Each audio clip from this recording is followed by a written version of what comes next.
وعلى آله وصحبه أما بعد أعوذ بالله من الشيطان الرجيم بسم الله الرحمن الرحيم وأطيعوا الله والرسول لعلكم ترحمون. حمد و صلاۃ کے بعد میرے درس کا عنوان ہے اسلامی آداب. بہت مختصر میں اپنی باتیں آپ کے سامنے رکھنا ہے. آپ لوگ ادھر متوجہ ہو جائیں اور نوٹس میں نہ دیکھیں. جب آپ گھر جائیں گے تب آپ نوٹس میں دیکھنا, یا جو مدرس آپ کو نوٹس دیکھنے کے لیے کہیں گے تب آپ ان کے نوٹس دیکھیں گے کہ اسلامی جو آداب ہے, اسلامی آداب کا جو موضوع ہے, جو عنوان ہے, یہ بہت ہی زیادہ مفصل اور مطول ہے. چونکہ آپ جانتے ہیں کہ ہمارا جو پروگرام ہے یہ مستقل ہر مہینے چلے گا. تو آج آداب میں ہم جہاں تک کے پہنچیں گے, اگلے پروگرام میں آداب ہی کے عنوان سے پھر وہاں سے آگے بڑھیں گے. ٹھیک ہے, تو ہمیں سب سے پہلے یہ دیکھنا ہے کہ اسلامی آداب میں ہم کہاں سے اپنی بات کو شروع کریں. مجھے مناسب لگتا ہے کہ ادھر یہ بچے صحیح سے بات, مجھے ایسا لگتا ہے کہ ہم جب سونے کے لیے جاتے ہیں تو وہاں سے اس کا آغاز کرتے ہیں. سب سے پہلی بات یہ ہے کہ اسلامی شریعت کے اندر بنا کسی عذر کے نماز عشاء کے بعد جاگنا یہ پسندیدہ عمل نہیں ہے. ہمارے یہاں کیا ہوتا ہے, لوگ عشاء کی نماز کے بعد کوئی چائے پینے جا رہا ہے, عشاء کی نماز کے بعد اگر کوئی گھر میں چلا بھی گیا تو گھر میں جانے کے بعد کیا کرتے ہیں, موبائل لے کے بیٹھے ہوئے ہیں یا پھر ادھر ادھر کی باتیں ہو رہی ہیں. تو آپ کے لیے ضروری کیا ہے, سب سے پہلے اسلامی آداب میں کہ آپ عشاء کی نماز کے بعد فوراً سو جائیں اور بنا کسی عذر کے جاگے نہ. اس سلسلے میں ابو بردہ رضی اللہ عنہ کی حدیث ہے جسے آپ یاد رکھیں کہ نبی کریم صلی اللہ علیہ وسلم فرماتے ہیں کہ ابو بردہ رضی اللہ عنہ کہتے ہیں کہ رسول اللہ صلی اللہ علیہ وسلم نماز عشاء سے پہلے سوتے نہیں تھے, اور کیا کرتے تھے, نماز عشاء سے پہلے سوتے اور بعد میں جاگنے کو آپ ناپسند کرتے تھے. عشاء کی نماز بنا پڑھے نہیں سونا ہے اور نماز عشاء کے فوراً بعد ہمیں سو جانا ہے. سوائے چند چیزیں ہیں جس میں ہمیں رخصت ہے, جیسے آپ درس قرآن میں چلے گئے, یا آپ درس حدیث میں چلے گئے, یا کسی عالم کی مجلس میں ہیں, یا پھر آپ کوئی کتاب مطالعہ کر رہے ہیں. تو یہ پہلی چیز ہے کہ عشاء کی نماز کے بعد اس کام کے لیے جاگا جا سکتا ہے. اور دوسری کیا ہے, کوئی بتائے گا دوسری بات کبھی سنا ہے آپ نے؟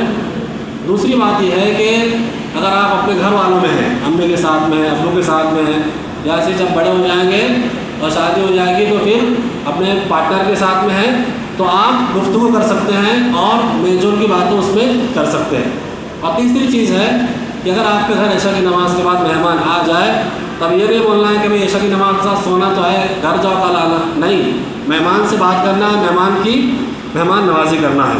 اس کے بعد جب آپ عشاء کی نماز کے بعد سونے کے لیے جائیں گے, بستر پر جانے کے بعد ہمیں کون سے کام کرنے ہیں, یہ بہت ضروری ہے, اس کو آپ کو یاد رکھنا. سب سے پہلا کام آپ کو یہ کرنا ہے کہ بستر پر جانے سے پہلے آپ کو وضو کرنا. ادھر سمجھ رہے ہیں, ادھر ہاں دھیان دو, وضو کرنا ہے آپ کو بستر پر جانے سے پہلے. اس کی کیا فضیلت ہے, کوئی آدمی اگر کوئی طالب علم اگر بستر پر جانے سے پہلے وضو کر لیتا ہے تو کوئی طالب علم بتائے اس کی فضیلت کیا ہے, بتائیں. آپ کا جواب نہیں دینا اس بات کی طرف اشارہ کرتا ہے کہ ہمارے اس پروگرام اور مجلس کی اہمیت کیا ہے. کوئی بتائے گا کیا اہمیت ہے اس کی؟ نبی کریم صلی اللہ علیہ وسلم نے ہمیں حکم دیا کہ جب تم میں سے کوئی آدمی سونے کے لیے جائے, بستر پر آئے, تو اس کو اس طرح وضو کرنا چاہیے جس طریقے سے وہ نماز کے لیے وضو کرتا ہے. امام بخاری اور مسلم نے اس کو روایت کیا. تو بستر پر جب جائے اس سے پہلے آپ کو وضو کرنا ہے. اس کی فضیلت یہ ہے, اللہ کے نبی نے فرمایا کہ رات بھر پوری رات فرشتے اس آدمی کے لیے دعائیں مغفرت کرتے رہتے ہیں جو بستر پر جانے سے پہلے وضو کرتا ہے. تو یہ فضیلت معلوم ہوئی آپ کو. کریں گے وضو اب سردی کا موسم ہے یا نیند آنے لگی, اب امی نے کہا کہ جاؤ وضو کر کے آ جاؤ, تو آدمی سستی آتی ہے نا انسان کو, کون جائے گا وضو کرنے کے لیے. لیکن یہ فضیلت یاد رکھنا ہے. پہلی فضیلت کیا کہ اللہ کے نبی نے ہم کو حکم دیا ہے, اور دوسرے یہ کہ جو آدمی وضو کر کے سوئے گا تو سونے کی وجہ سے, سونے میں اللہ تعالیٰ اس کو فرشتوں کی دعاؤں کا مستحق بنا دیتے ہیں۔ دوسری بات اس میں یہ ہے کہ سونے سے پہلے اپنے بستر کو 3 مرتبہ صاف کرنا۔ کائے صاف کریں گے؟ جھاڑو سے؟ ہاں چلو ماشاء اللہ۔ اپنے کپڑے سے کوئی چادر ہوتی ہے یا ٹاول ہوتا ہے یا ہم جو چادر اوڑھتے ہیں اسی سے اس کو 3 مرتبہ کیا کرنا ہے؟ جھاڑ لینا ہے، جھٹک لینا ہے، صاف کر لینا ہے۔ اس کے بعد سونے سے پہلے کے مسنون اذکار پڑھ لیں۔ سونے سے پہلے کے مسنون اذکار پڑھ لیں، جیسے اللہم بسمک اموت و احیا، آیت الکرسی پڑھنا ہے، آمن رسول پڑھنا ہے۔ آمن رسول سے سورہ بقرہ کی دونوں آخر کی 2 آیتیں۔ کوئی شخص بتائے گا آیت الکرسی پڑھے گا تو کیا فضیلت ملے گی؟ بتا بیٹے۔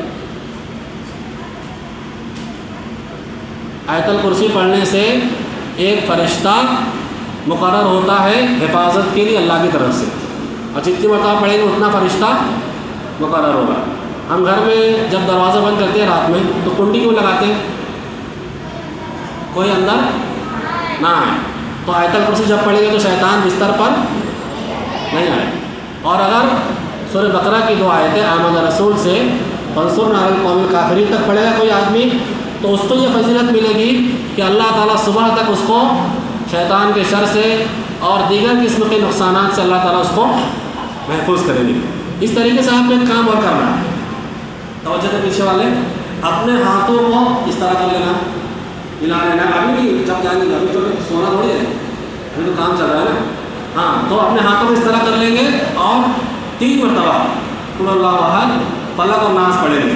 اس کے بعد اس میں پھونک ماریں گے، اس طرح پھونک مارنا ہے آپ کو، اس میں ہلکا سا تھوک ہے، دھتکار اس میں تھوک کر کے اس طرح مارنا ہے۔ اس کے بعد سر سے آغاز کرتے ہوئے جہاں تک کہ آپ کا ہاتھ جائے اس کو پھیر لینا ہے۔ یہ عمل 3 مرتبہ کرنا ہے۔ کتنے مرتبہ کرنا ہے؟ صحیح مسلم کی روایت ہے کہ نبی صلی اللہ علیہ وسلم اس طرح کیا کرتے تھے۔ اور آپ کو ایک کام یہ کرنا ہے کہ بستر پر جب آپ جائیں تو یہ تینوں کل پڑھنے کے ساتھ ساتھ آپ کو یہ توجہ دینا چاہیے کہ اللہ کے نبی صلی اللہ علیہ وسلم نے حضرت فاطمہ کو ایک نسخہ بتایا کہ وہ 33 مرتبہ سبحان اللہ اور 33 مرتبہ اور 34 مرتبہ 33 مرتبہ سبحان اللہ، 33 مرتبہ الحمدللہ، 34 مرتبہ اللہ اکبر۔ ایک روایت میں ہے کہ 33 مرتبہ سبحان اللہ، 33 الحمدللہ، 33 اللہ اکبر، 34 مرتبہ لا الہ الا اللہ وحدہ لا شریک لہ لہ الملک وہو علی کل شیء قدیر۔ اس کے بعد سیدھی کروٹ سو جانا ہے۔ اور بھی اذکار ہیں، جب ہمارا جب پروگرام آگے بڑھے گا تو ان ساری چیزوں کو آپ کو نوٹس میں دے دیا جائے گا تیار کر کے، تو وہ اذکار اس میں ذکر کیے جائیں گے۔ ایک بات ہمیں دھیان دینی ہے جو ہر طالب علم کی غلطی ہوتی ہے، بستر پر جاتے ہیں تو پیٹ کے بل آدھا سو جاتے ہیں۔ یہ طریقہ صحیح ہے؟ غلط ہے۔ اللہ کے نبی نے اس کے بارے میں کیا فرمایا کہ اس طرح کا سونا یہ جہنمیوں کا طریقہ ہے۔ اس کا طریقہ ہے۔ اور ایک روایت میں کہ اللہ تعالیٰ اس بات کو ناپسند کرتا ہے کہ تم میں سے کوئی آدمی اپنے پیٹ کے بل آدھا سوئے۔ ہاں، تو ہر کوئی چھوٹا بھائی یا بڑے بھائی ہم دیکھیں وہ نیند میں ہے اور آدھے سوئے ہیں تو ان کو اٹھا کے سیدھا کرنا کہ سیدھے ہو جاؤ، یہ سونا جہنمیوں کا سونا ہے۔ ہاں، اللہ کے نبی آدمی کے پاس میں گئے جو اس طریقے سے سو رہا تھا، تو آپ نے اس کو اٹھایا اور اس سے کہا کہ اس طرح سے نہیں سو۔ تو یہ خود سونے کے آداب تھے۔ اس کے بعد سو کر اٹھنے کے کچھ آداب آپ کو سیکھنا چاہیے۔ جب سو کر اٹھیں گے تو کیا ہوتا ہے، ہمارے یہاں بستر پہ پہلے اڑائی لیتے، جمائیں گے، خوب آ کر کے آواز آئے۔ ہاں، تو یہ بستر پر جب سو کر اٹھیں گے تو آپ کو جمائیں نہیں لینا۔ کیوں نہیں لینا جمائیں؟ میں بتائے گا کیوں نہیں لینا۔ پیچھے سے بڑے بچے بتا بیٹے۔ ہاں، جزاک اللہ، احسن۔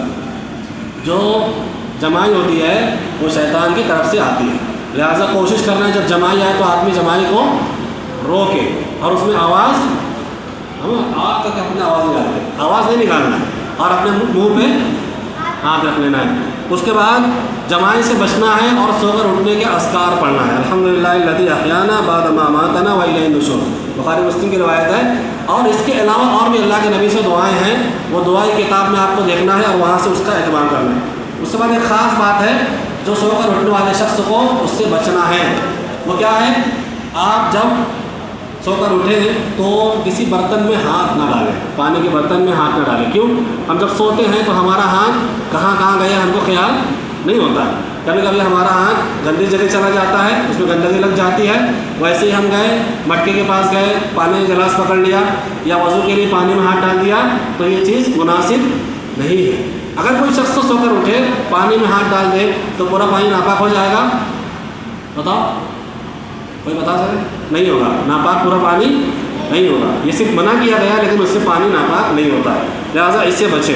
اس کے بعد جب باتھ روم جائیں، ہم سو کر اٹھتے ہیں تو کہاں جاتے ہیں؟ پہلے باتھ روم۔ پرانے زمانے میں باتھ روم گھر میں نہیں ہوتا تھا، تو گھر میں باہر ہوتا تھا گھر کے، تو گھر کے باہر لوگ جاتے تھے، تو اس سے متعلق کچھ آداب ہیں، اور گھر میں جب باتھ روم ہو تو اس کے متعلق بھی کچھ آداب ہیں۔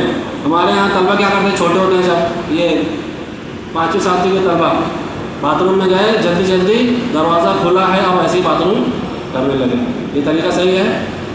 ایک مسلمان کو یہ چاہیے کہ جب وہ باتھ روم اس کو آئے، پیشاب یا قضائے حاجت کے لیے اس کو جانا ہے، تو سب سے پہلے پردہ کرے۔ کیا کرے؟ پردہ کیسے ہوگا؟ باتھ روم میں تو دروازہ اس کا بند کر لے، اور اس کے بعد اس سے بھی پہلے کیا کرنا ہے؟ کوئی بتائے گا؟ ایک چیز چھوٹ گئی مجھے۔ ہاں، باتھ روم میں جانے سے پہلے کیا پڑھنا ہے؟ دعا پڑھ کے بتاؤ۔ اور اندر جانے سے پہلے بھول گئے آپ تو اندر جانے سے پہلے کا دعا پڑھنا بھول گئے تو چھوڑ دیں نا؟ نہیں، آپ اندر گئے اور دعا پڑھنا بھول گئے تو دل دل میں پڑھ لو دعا، کوئی ہر چیز کی بات اس میں نہیں ہے۔ علماء اس کی اجازت دیتے ہیں۔ پیر کون سا اندر رکھیں گے؟ کیوں؟ سیدھا کیوں؟ ہر اچھے کام کا آغاز سیدھی جانب سے، اور ہر ایسے کام کا آغاز جو ناپسندیدہ ہے اس کو الٹے ہاتھ سے۔ تو اندر جانے سے پہلے کیا کریں گے آپ؟ الٹا پیر اندر رکھیں گے، پھر پردہ کریں گے، دروازہ بند کریں گے۔ اس کے بعد آپ کو یہ کرنا ہے کہ آپ جب صفائی کریں گے پیشاب کرنے کے بعد یا قضائے حاجت کرنے کے بعد، تو آپ کو سیدھے ہاتھ کا استعمال نہیں کرنا۔ کہ کون سا ہاتھ کا استعمال کرنا ہے؟ الٹے ہاتھ کا استعمال کرنا ہے۔ اب آدمی اپنے گھر میں گیا باتھ روم میں، تو اچھی سے 5 مگ پانی ڈال رہا ہے کہ صاف ہو جائے، اور کسی اور کیا گیا، ہوٹل میں گیا، کہیں اور گیا، مسجد میں گیا، تو ایسے ہی ٹوائلٹ کیا اور پھر جلدی سے دروازہ بند کیا، کوئی دیکھ تو نہیں رہا، بھاگ گیا۔ کرنا ہے ایسا نہیں۔ آپ اپنے گھر میں ہو، مسجد میں ہو یا سفر میں ہو، کہیں بھی ہو، تو آپ کو کیا کرنا ہے؟ صفائی کا۔ ہمارے پاس طلبہ کیا کرتے ہیں؟ مسجد میں آتے ہیں، یہ چھوٹے طلبہ ہوتے ہیں نا ہمارے، کیا کرتے ہیں؟ اپنا گھٹنا ٹیکتے ہیں باتھ روم میں، طہارت خانے میں، اور اس طرح پیشاب کرتے ہیں۔ پینٹ فٹ پہنتے ہیں۔ آپ کو پینٹ ایسی خریدنا چاہیے جو ایسی ہو کہ آپ پیشاب کے لیے آسانی سے بیٹھ سکتے ہیں۔ تو ایسا نہ کریں، اپنا گھٹنا ٹیک کر کے باتھ روم میں پیشاب نہ کریں، بلکہ پہلے چپل اتار لیں، چپل پہ اپنا دونوں گھٹنا رکھیں، اور اس کے بعد پھر پیشاب کریں اور دھل کر کے اس کو وہاں سے فارغ ہو۔ سفر میں ہو تو کس طرح سے کیا کریں؟ سفر میں بھی ہو تو آپ کو جہاں پیشاب کرنی ہے یا قضائے حاجت کرنا ہے تو آپ کو دعا کا اہتمام کریں۔ کس کا؟ وہ بعض لوگ رہتے ہیں نا، بولے گھر والے بلاتے ہیں، بولے تو جن پکڑ لیا اس کو، کہاں سے جن آیا بھائی؟ پتہ چلا کہ کہیں پیشاب کرنے کے لیے گیا تھا درخت کے پاس، اور بنا دعا پڑھے اس نے پیشاب کر لی، تو وہاں کوئی تھا؟ ایسا ہوتا نہیں، جلدی کبھی کبھار ہوتا ہے۔ تو دعا پڑھ لے تو اللہ تعالیٰ جو اس طرح کی مخلوقات ہیں نقصان پہنچانے والے، جن شیاطین ہیں، اللہ ان سے بچا دیتا ہے۔ تو سفر میں ہیں تو بھی آپ کو دعا کا اہتمام کرنا ہے۔ سفر میں سایہ دار درخت کے نیچے اور جمے ہوئے پانی کے اندر آپ کو پیشاب اور پخانہ نہیں کرنا ہے، اس لیے کہ آپ دیکھیں گے کہ ندی نالوں کے پاس عام طور پر گندگیاں پڑی ہوتی ہیں۔ غیر مسلم لوگ ہوتے ہیں وہ کرنے والے، مسلمان کو ہمیشہ اپنی شناخت اور اپنی پہچان کو باقی رکھنا چاہیے۔ تو کیا پتہ چلا؟ سایہ دار درخت کے پاس آپ کو پیشاب نہیں کرنا ہے، اور جمے ہوئے پانی میں پیشاب پکانا نہیں کرنا ہے۔ اور سوئمنگ پول میں نہانے گئے اپنے ہاتھوں، ہاں وہاں باتھ روم ہوتا ہے نا، ابھی چلتا ہے نا، یہ جا رہے وہاں فارم ہاؤس میں، پھر فارم ہاؤس میں پھر اس کے اندر کیا کرتے لوگ؟ بولتے کہ اس میں بعد میں صفائی ہو جاتی ہے، ایسا نہیں ہے، اس میں پیشاب آپ کو نہیں کرنا ہے۔ تو یہ اس طرح کی چیزیں لوگوں کی آنے جانے والی جگہوں پر لوگوں کو پیشاب، ہمارے محلے میں ہوتا ہے نا، وہ کچی بستی میں لوگ رہتے ہیں، صبح اندھیرا ہے تو پھر وہ سڑک پہ آ کے پیشاب پکانا کا چلے جاتے ہیں۔ یہ اچھی بات ہے؟ گناہ ملے گا کہ نہیں ملے گا آپ کو؟ لوگوں کی آنے جانے والی جگہوں پہ اگر آپ پیشاب پخانہ کریں گے تو کیا ملے گا آپ کو؟ گناہ ملے گا۔ تو یہ کچھ آداب تھے۔ اس کے بعد اختتام کی طرف آؤ، ہمارے مقرر ہیں، آپ ان سے استفادہ کیجیے، پھر آئندہ جب درس چلے گا تو ہم اس کی تفصیل میں جائیں گے۔